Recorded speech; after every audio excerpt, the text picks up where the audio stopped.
آج انہوں نے گڑیاں لہرانے کی کوشش کی تو اس کا ہم نے حل میں نے یہ توڑ نکالا کہ میں نے ان کے آگے بوٹ کر دیا. لہٰذا جب بھی یہ گڑی نکالیں گے بوٹ ان کا منہ چھڑائیں. آج کل اسکیچر کے بوٹس ہیں کڑک سے نکل آتے ہیں. اچھا بوٹ لہرایا اور بوٹ کا جو نچلے والا حصہ تھا وہ شہباز شریف کی طرف. کیا میسج یہ توشہ خانے کی بنیاد پہ گڑیاں لہراتے ہیں. ہم نے ان کو ان کی اوقات بتائی ہے کہ تم اس کے سہارے اس ایوان میں بیٹھے ہو. ان کی شکلیں دیکھیں نا, کٹو کا دودھ پی پی کے نا یہ خود ہی کٹھے ہو گئے ہیں. نواز شریف صاحب, واصف زرداری صاحب, مولانا صاحب کے ساتھ آمنا سامنا قومی اسمبلی کے اندر ہوا, کیسا فیل ہوا آپ کو؟ دیکھا جائے گا مولانا صاحب آگے کرتے کیا ہے.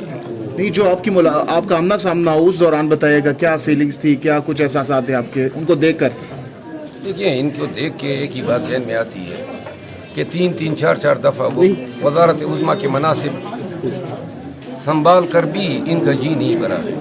یہ پھر بھی لوگوں کا مینڈیٹ چوری کر رہے ہیں. لہذا کسی چیز کی حد ہوتی ہے. انہوں نے کوئی کسر ہی نہیں چھوڑ دی ہے اپنے بونا پن کو ثابت کرنے کی. مروت صاحب یہ بتائیں کہ ڈیلی بیسس پر آپ بڑے جج کے تیار ہو کے آتے ہیں, آج کل کون سے بیوٹی پارلر کا انتخاب کیا اور کیا کوئی وہاں پر لیڈیز تیار کرتی ہیں آپ کو؟ سیاسی سوالات بات یہ ہے کہ ہم اب اتنے نکر گئے ہیں کہ ہمیں کسی کی تیاری کی ضرورت ہی نہیں ہے. البتہ خوش لباس نظر آنا یہ میرے خیال میں ایک سنت ہے, اور اگر آپ کو اعتراض ہے تو ہم نہیں, ہم کہتے ہیں آپ میاں صاحب کی طرح اور خوبصورت ہو جائیں. نہیں, میاں صاحب کی طرح تو اللہ کرے ہی نہیں. وہ خوبصورتی جو ہیں وہ لندن سے میک اپ آتا ہے نا, ہم اس کی بات کریں. اچھا, مجھے پتہ نہیں کہ ٹینٹ کے لیے میک اپ ایجاد ہو گیا. سر ایک بتائیے, یہ نہیں ایک ٹانگ بوٹ میں ہو اور ایک ٹانگ باہر ہو, ہم اس طرح بھی چل سکتے ہیں. کبھی بھی انتخابی نشان کبھی احتجاج میں پائن ایپل بھی لے کے آئیں گے. پائن ایپل بھی تو ایک ہمارے سابقہ ممبر نے جو ہے توشہ خانے سے لیے ہوئے ہیں.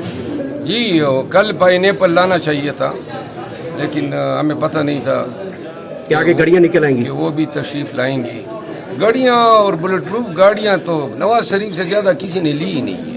لیکن یہاں سے تو کٹے وچھے ویڑے اور یہ بھی چیزیں لی گئی ہیں, یہ بھی توشہ خانہ کے ریکارڈ کا حصہ ہے. جی ہاں, اور مرد ان کے لیے آواز اٹھا رہے ہیں, اور انشاءاللہ یہاں پہ ان 2 ایام کے اندر ان کو اندازہ ہو گیا ہوگا کہ یہ اس طریقے سے ایوان کی کارروائی چلا نہیں سکیں گے. تو لہٰذا یا تو انہوں نے ہمیں ہمارا مینڈیٹ دینا ہوگا اور قانون کی حکمرانی کے آگے فرمان بردار بننا ہوگا. بصورت دیگر ایوان اسی طرح اکھاڑا ہی رہے گا. آپ کے دائیں جانب یہ وہ اس وقت کپتان کے کھلاڑی ہیں جنہوں نے ہیٹرک میں بھی مولانا فضل الرحمان کی جماعت کو چلتا کیا اور جیت گئے, اور مولانا صاحب اب پھر کہہ رہے ہیں کہ ہمارے درمیان پہاڑ حائل ہے لیکن ہمارے جو سوچ ہے وہ ایک ہے.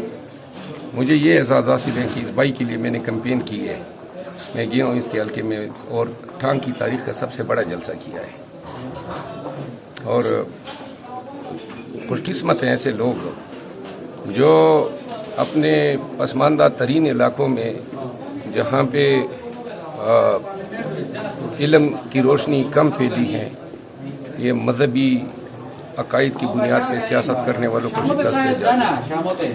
اچھا سر, آپ کی ویڈیو بڑی وائرل ہو رہی ہے جس میں آپ آ رہے ہیں اور عطا تارڑ بھی ایک دوسری طرف جا رہے ہیں, آپ کا ٹاکرا ہوتا ہے, جیسے ہی نعرے بازی شروع ہوتی ہے عطا تارڑ راستہ ہی چینج کر جاتے ہیں. آپ کا خوف چھا گیا میرے لگتا ہے حکومتی بینچوں پہ.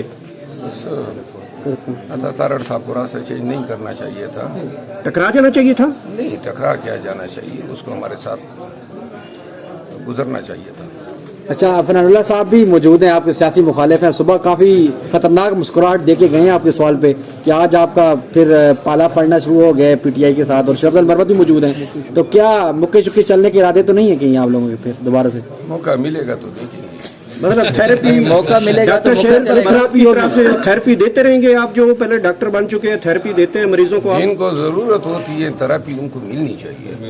اچھا, نواز شریف ابھی جمعہ پڑھ کے ماشاءاللہ بڑے مسکراتے ہوئے چلے گئے. کل انہوں نے حلف اٹھایا ہے, اللہ تعالیٰ کے ناموں کے نیچے حلف اٹھایا ہے, جبکہ ان کے پاس مینڈیٹ نہیں ہے. جھوٹا حلف اللہ تعالیٰ کے 99 ناموں کے نیچے اٹھایا گیا ہے. یہ ملک کیسے ترقی کرے گا, مجھے یہ بتا دیں.